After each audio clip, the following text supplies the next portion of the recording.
Hello, good evening, and welcome to this latest episode, this latest show of the Foxes Unleashed. I'm Ryan, and I'm going to be previewing tomorrow night's game, um,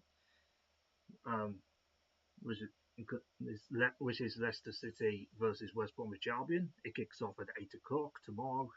Um, it's going to be.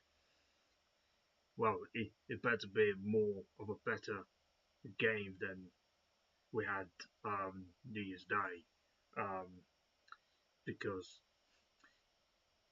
watch the game obviously back against Sheffield United on the stream, um, on the online stream, and honestly, that performance against Sheffield United, I'll talk about the preview of the West Brom game in a bit, just to do my brief analysis of Sheffield United match from New Year's Day. The performance from start to finish was abysmal, utterly abysmal. Sheffield United absolutely bullied us off the park for 90 minutes. Um, the only sort of decent spell, if any spell that we had in the game, was when the two youngsters, Jeremy Mongo and Louis Page, came on. But apart from that, really, that only lasted for about 5 or 10 minutes. But bar that, it was all Sheffield United. They bossed us everywhere around the pitch. We couldn't get near them. We were giving the ball away so many times um, that I'd never seen before. The defending was horrific, and avoidable for the goals. The first one, from a corner, John James, as much as I absolutely love him, and he took his goal well in the end. Switched off by he unfortunately was a foul and let his man go, Tanganga, allowing him to run past him too easily, and he got the header in. Collar goes in, header back of the net, 1-0. The second one was awful. I mean, in the second, Luke Thomas. I mean, oh my life. I mean, that error was just abysmal. I mean, how many more times are we going to keep seeing this with Luke Thomas? I mean, that position is in need of an upgrade. I mean, it's no that position is so vulnerable. So many teams this season have targeted that area. I said it so many times during the early part of the season. I mentioned it on Blue Tinted Glasses when I'm doing a calling show once that I did with Locks, and we all basically agreed. It's just, I mean, it happens so many times with him. It's just like it's rinse and repeat. And I mean, Luke Thomas for me. If there was any other left back options available, I know some people say, "What about Aluko?" But I rather would play the other side really, because he's more of a right back by trade. But Luke Thomas for me. I mean, the only reason why we're playing him is because there are no better suitable options out there. There is no better options to compete for his position, and that for me is a big problem. If there was, then 1 billion%, 1 billion%, Luke Thomas would be nowhere near that team, nowhere near it, because Sheffield United saw it for themselves when they had him on loan. They knew he wasn't good enough. Same with Middlesbrough, they saw it for themselves. They knew Luke Thomas was not good enough for this level, but yeah, we handed him a 4-year contract a few months ago. When this time last year, it was subject of a £5 million bid or something like that from Hoffenheim, and yet we turned it down. What?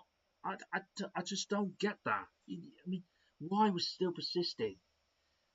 Why on earth did they decide to persist with him? I mean, come on. Why didn't we address this back in this? Well, why did we get this done on what this? Why didn't we address this in the summer? And say like, if you weren't gonna get a if you weren't gonna spend the cash or anything like that, which wasn't possible, then surely you'd have still been able to get someone on the free or another loan deal. I mean, Howie Amas is over at Sheffield Wednesday at the moment. I mean, I would rather have him in this team than Luke Thomas all day. He's a far better left back than Luke Thomas is ever going to be. He's a promising young talent. I've been watching him, and he's been good for Sheffield Wednesday. He really has. For a struggling team that's going to be relegated for off-the-field reasons, he's producing good performances for them. I just don't get what on earth are we doing.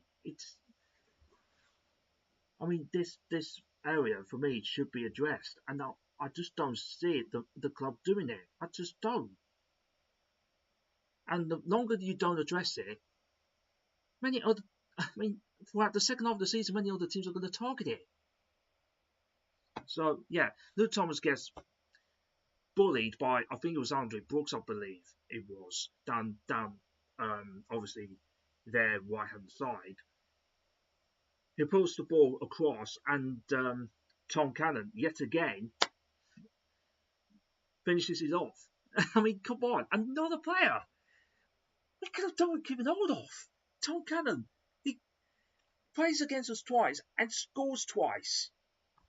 I mean, he scores against us. I mean, come on. I mean, honestly, if you want, we are just, we just a gift that gives on giving. Seriously, we are. We are just a gift that gives on giving. I mean, Christ almighty. And then the third goal, um, yet again came down that side. Luke Thomas switches off again, and the ball comes back across the box from that side, and Callum O'Hare puts the ball in the back of the net, and it just rubber stamped how the game went as a whole. We did get a consolation for Jordan James, great shot into the bottom corner, but obviously the damage was already done. Didn't even celebrate, and rightfully so, really. Um, so that was a brief analysis of the game. Apparently, there was some fighting amongst themselves from certain fans between each other. That's something we don't like seeing. Um, that for me is not on. One of the fans had to be had to had to be I won't mention the name obviously for obvious reasons, but he and his son had to ask the stewards to try and get them away from the trouble, and that's sad. For what I mean, this club is just turning completely toxic bit by bit. This is why I didn't renew my ticket back in the summer, because I don't want to be part of the toxic nature, because that's how bad it's got. And also there are plans, from what I understand, of a boycott for the game tomorrow. There's a there's a there's plans of a boycott. Whether how many are going to take part in that remains to be seen. But this will send a massive alarming message towards the hierarchy. It really would. I mean, it's really taking its toll on the certain fans. Really, there was some disgusting chants in that game as well. Uh, that I won't say for obvious reasons. Um, but yeah, the fans were a breaking point, as I said before. It's almost turned to apathy, like resignation. And it's like they're thinking, oh god, it's like they're almost like resignation. It's almost like we're seeing resemblance, small remnants of last season, aren't we? But obviously, the difference is obviously the championship is the most competitive league imaginable, really. The most difficult league to get out of. And if we don't go up within the next couple of years, I don't see it happening this season, by the way. But that's obviously because of the threat of points deduction, which I think will happen. Um, but particularly the next couple of years, if we don't go up, then I think we're going to be stuck in this league for so many years. We're going to be stuck in this league. And the reason why is because the parachute payments will come to an end that the Premier League dish out. And within the next couple of years, it goes down and down. You won't get as much money as you normally would. It just goes down and down. And before you know it, you, you by the time you don't go up, it's empty. If we don't go up within that period, we're going to be down there for so many years. So I just think it's getting to that point where I think it's getting towards the end. Now, I don't. We know Top's not going to sell at any time soon. We know in terms of majority stakes. We know, but I just think moving forward. I'm not saying right now because it won't be the case. Um, I say in the future, at a certain point down the line, I like to see probably Top probably selling some some of the some of the shares to somebody else, to a minority investor. I don't know. I'm not an expert on this kind of thing, but sell some of these shares to a minority investor or something like that. Um, that can help protect. Um, that can help protect the club or something like that, and keep the finances safe. Make sure the financial control is still there. Um, around the club. And obviously, we're not in any danger or anything like that, as the Sheffield Wednesday have found themselves in, nowhere near to that degree. Because I do think, obviously, we do have money, but we just can't spend. But I just think,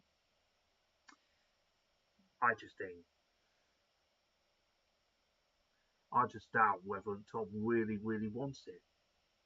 I just doubt it. I know he obviously has paid debts off, we know that, but we're talking about ruthless decision making, and it's really, really important part of the job. Ruthless decision making, like his dad, great father did, knowing it wasn't going to be most popular decisions, but he made them for the best interest and the benefits of the club. It may not have been agreed by so many people, but he did it because it was for the best interest of this club. I just don't think Top has this ruthless streak in him. And in my opinion, I just don't think he's got it. And this is not by any means completely any disrespect towards him. I'm sure he's a nice guy, and I think he's just been let down by people around him that just haven't really given him any help, because he needs that for me. And but at the end of the day, he's got to want to accept that help for himself. He's got to accept that he needs help, and that's where I think that's where I think he has to take some of the responsibility for it, because obviously he's the owner, but he needs to be ruthless. He needs to accept that he needs help, and if he does that, maybe we've got a chance of turning things around. Maybe, but until then,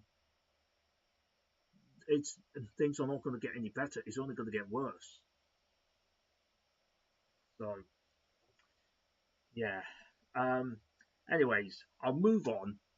I'll move on to the preview of the West Brom game, obviously tomorrow. Um.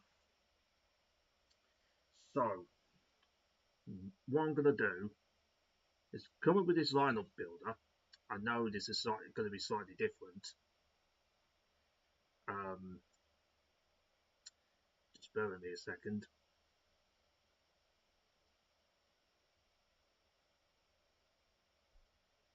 Let's just get this up for you.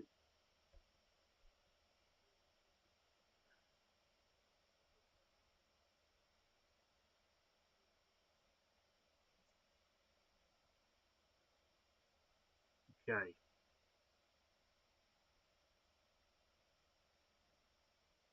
Let's see.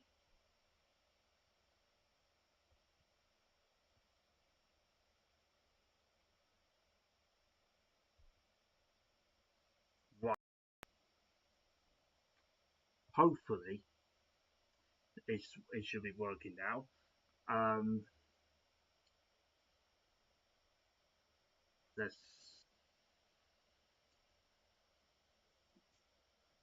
let's do this then. Here we are.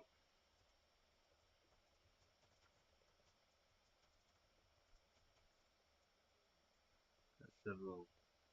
Okay, so this is going to be my my this is the lineup builder for the Leicester City West Brom game, obviously tomorrow. Um, so as it says here, Leicester City 11 v West Brom. Right, so the 4-2-3-1 system. That's the formation is going to be the most likely used, as we've seen a lot this season. I know it has been changed at certain points during the game. It could be a 3-5-2 or 4-4-2, whatever. But obviously, that's the formation we're most likely to utilise. So in goal, the starting 11, well, it's more likely to be this fella, Jakub Stolicek. Um, I don't think he could have done much about the goals that we conceded Thursday night. Um, but obviously, in games leading up to it, he hasn't been particularly great. Um, so, right, this might be an unpopular opinion, understandably. Going, this is now going to the left back. This is going to be an unpopular opinion, understandable, because I don't like putting this player in the team. I hate it, but unfortunately, we have no other better options at the moment. That for me is not um, that is not ideal, because obviously Christensen is still injured at the moment. Um, as much as I love to see a Luca play there, it's not left-footed. He's more right-footed. Um, I know people are going to disagree on this opinion, and that's fine. I have no problem. Um, they're always obviously going to be different views. They obviously want Luke Thomas out of the team, and that's fine, because I totally understand it. Because I've been frustrated with him, 100% frustrated with him, and but the problem is there's hardly any options. So for me, unfortunately, as much as I hate to say it, I think he stays in. I'm afraid. and that for me is my big concern. Um, Now the wide back position. Um, so obviously Ricardo started that game on Thursday. Um, I know Chowdhury's back available. I was surprised he was on the bench actually. Um, uh, you know what? I like to see a Lucas star. I like to see this guy given a star over a wide back. I like to see this young lad given his opportunity to try and make amends for what happened in the Southampton game. I just want to see this young lad given a chance. Go to see him go out there and see what he can do. Got nothing to lose, right? Because obviously Ricardo can't play 2 games a week, right? And obviously, I know Hamza Chowdhury is also a viable option, but I would just rather Aluko given this opportunity. I just want to see him given a chance. I'm in the preferred position over right back. I know there's a certain argument he could play as centre back as well, but I think we've got centre backs covered really. Um, so this leads to Ben Nelson playing in this position as centre back, and with Yannick back in the fold, he made the bench in that Sheffield United game Thursday. Now, after an extra few days, um, O'Cully's sort of done a steady job. Okay, the Watford game he didn't have, he was very poor and was to blame for the equalising goal we conceded. But yeah, I think now with Yannick back, he comes straight in. He comes straight back in. I think we've badly missed his passing ability on the ball when we're playing out from the back, and obviously he's better at doing that than the Coley. Um, so I think he needs to come back into this team. Um, Now the the midfield. I'd play Skip. I'd play Skip. Um, so obviously Samari is still out at the moment. He's injured. Um, Winks is no longer part of the plans, along with Fast, the other centre back, of course. He's not part of the plans. Hopefully in January, both of them are out of the door. Um, the other one, I think it has to be this fella, John James. I know there is some minor worries about rotation, potentially Page playing there, but I don't think that should be the case. If anything, speaking of Louis Page, I like to see him start tomorrow night. I think he came on. I'd play him into. I'll play Louis Page as a 10 because he came on, and I thought he did really well. I thought he gave us a little bit of energy. He gave us a bit of thrust that we seem to lack for majority of the game. Because Dinkled Overweed did nothing um, in the game at all. So I'd like to see Louis Page given a start tomorrow as part of this small rotation. Um, I'd still start Abdul Fataru, even though understandably certain fans have been questioning his performances as of late. understandably, because I was definitely critical of his performance in the Sheffield United game, and and that was by far his worst performance.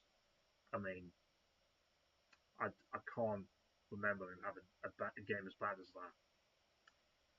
But would I take him out of the team? No, I wouldn't. I still think he's one of our best players for me.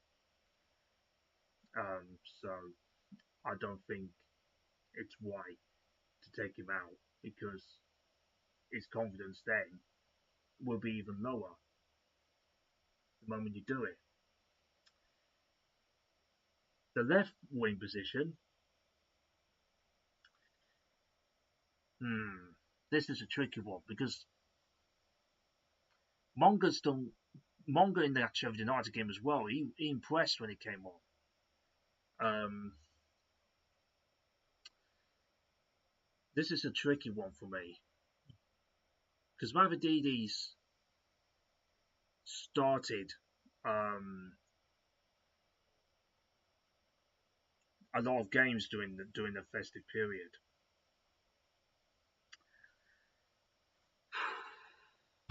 The tricky one. Monga hasn't started a game for a while. Hmm. I like to see Monga given a start. Let's. I like to see him start. Let's give him a start. Give Mavrodides a little bit of a rest. Um, because I like to see some nice homegrown talent given their opportunities and give what they got and give as good as they got. What we got to lose in trying it? Got nothing to lose trying it. And so for me, I think Jeremy Monga, I think, deserves an opportunity to get a start and see what he can do. Um, I know there's going to be some reservation about the fact that whenever he started, he hasn't had quite the same impact, understandably. But why not give him another go from the start on this occasion? Um, After a few games that Mavrodides started, I just like to see him given the rest in terms of dropping him to the bench, and you can bring him on second half. Um, just like with Ricardo, um, you can give him a, you could drop him to the bench and could bring him on second half to try and hopefully, say if we're a goal down or something, if we're chasing the game, you can bring them on. So centre forward, final one, I think it's going to be Jordan Ayew. Um, Obviously, Carranza we know has left the club. His known deal has been terminated. He's been cancelled. So that is going to be for me. That is my starting 11 for tomorrow. That I predict. That's my prediction of the starting 11. Stolicek in goal. Luke Thomas at left back. Centre backs Ben Nelson and Yanni Vestergaard. Abelade Luco at right back in place of Ricardo. Double pivot of Skip and James as usual. Vitaro on the right side as usual. Um, Louis Page is in the 10. I play him in the 10 in place of Dico Weed. Um, Mongo in place of Mavididi on the left wing. And Jordan Ayew centre forward, bring him back in. And that's my team for the West Brom game tomorrow. But we'll see what happens when official roundups come out. Which I think will be, I think it'll be 6:45. when it kicks off.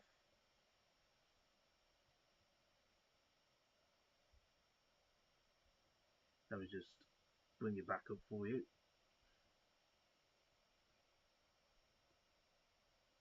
There you go.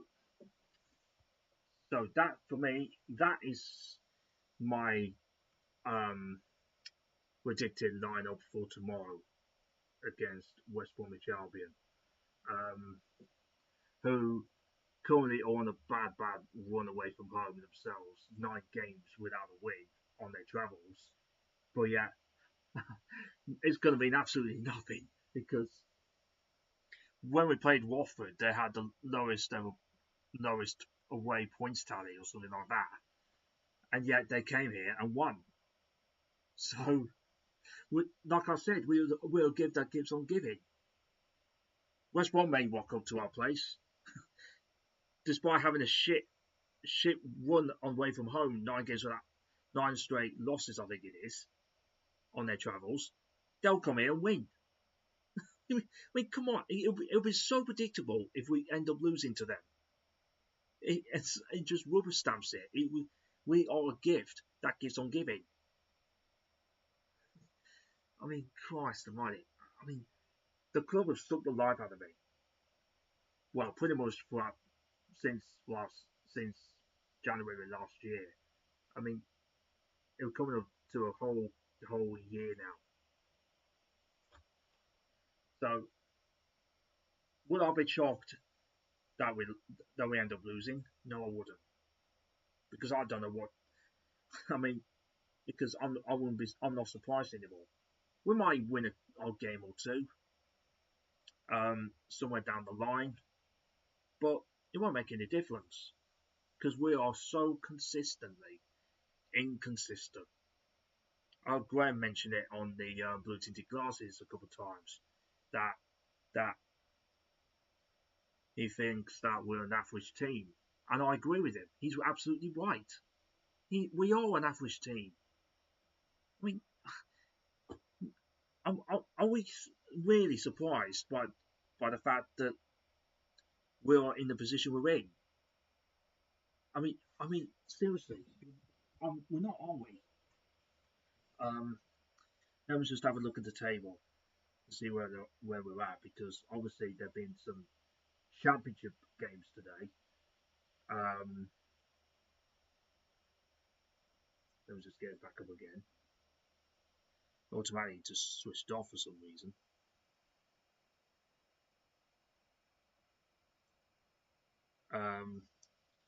Because Birmingham beat Coventry 3-2. Coventry surprisingly got beat. Went down to 10 men in the end. They lost 3-2. QPR beat Sheffield Wednesday 3-0. Um, Sheffield United Oxford United got postponed because of the frozen pitch, which baffles me really. How can you have a frozen pitch? Considering it's a Premier League ground a couple of seasons ago. Blackburn 2, Charlton 2. Bristol City 0, Preston 2. Derby 1, Wrexham 2. Good win for Wrexham. Hull and Watford got postponed. That was because of a frozen pitch. I think it was. Same reason. Portsmouth and Ipswich got postponed. The same reason. Middlesbrough won 4-0 against Southampton. What a result. I mean, Christ almighty. Didn't see that coming. What a win that is. Millwall beat Swansea 2-1. And Norwich at home lost to Stoke 2-0. So we've got the table. Actually, you know what? I might just put it up on the window capture again. Um, Bear with me a second. Let's have a look. So bear with me a second.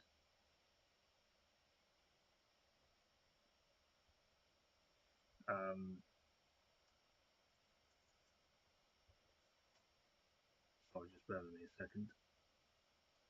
Once I sort this out.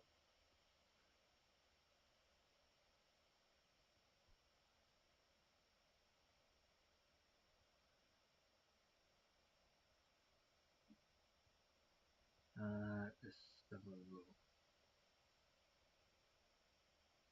There you go. Um, Window capture.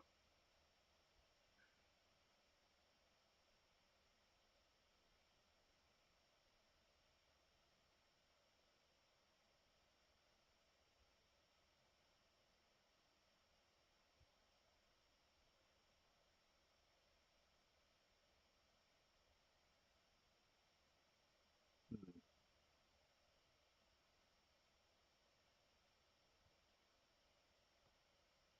hang on a minute.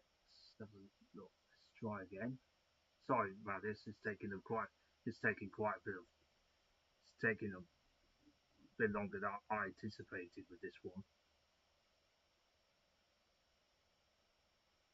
Should be able to get back up. I mean, Christ almighty, this is taking an age. Ah, there you go. There you go. So, this is the championship table as it currently stands. Currently, you've got Coventry, top of the table, 52 points. Got Middlesbrough in second, 46 points. And you've got Ipswich in third, 44 points. Preston and Millwall level on points, 43. Preston significantly better goalkeepers. Millwall -4. Blimey. Gee whiz, that's going to really cost them if they don't make the playoffs. So they're on 43 points as well. You've got Watford and Hull, 6th and 7th on 41 points. Watford are on a good run. They're in the playoffs, 4 straight wins. But obviously, they didn't play today because the match was postponed. But won the last 4 games. Um, so Watford's inside the playoff spots. Um, Stoke in 8th, they've closed the gap. Wrexham across the gap. Look at Wrexham, 1 point. They're 1 point off the playoffs. Wrexham, they could still make it, you know. Their goal difference is +6. They've won the last 4 games. Wrexham, this is a good run they're on. Wrexham, they are such a well-run football club. They're still in with a chance of making the playoffs, you know. Looking at their goal difference, it's decent actually. Um, Bristol City down in 10th, they got beat. Um, then you got QPR in 11th, 38 points. Then you got Derby County above us. They're above us despite losing. We've got a chance to go back above them, of course. Um, Birmingham, 13th. They got a massive win to ease the pressure off their manager. Um, Obviously, we're down in 14th. Um, Best example being mid-table, 34 points. Um, so we can't go as high as 12th, really. I mean, look at the gap now. Gee whiz, look at the gap. It's the playoffs are becoming more and more difficult now, because you can't trust the team to go on a run. We are just incapable of doing it because we've gone so many games without a clean sheet. 19 games, I think it is, without a clean sheet. It's terrible. And that's why we're not when they. That's why we're not consistent in our performances, and it's going to continue. Um, so yeah, 34 points with 7 points behind the playoffs. I can't see us making it. I really can't. I think at best it's going to be mid-table. In at best, even with the points deduction, it's. I just think it's the best we can achieve really. Um, so yeah, Southampton in 15th, of course, 33. Um, so you got so yeah,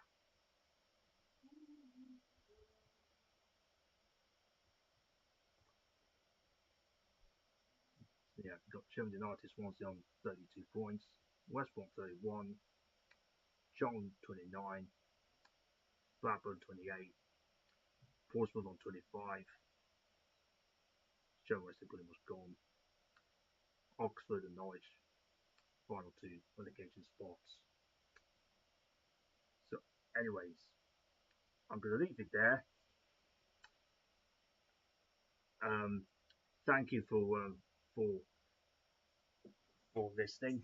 Um, hope to see you on the next stream. I might do um, some scouting reports on what down a list of players we could do with the potentially targeting, but we may not do. We might not get them realistically because of our financial position. And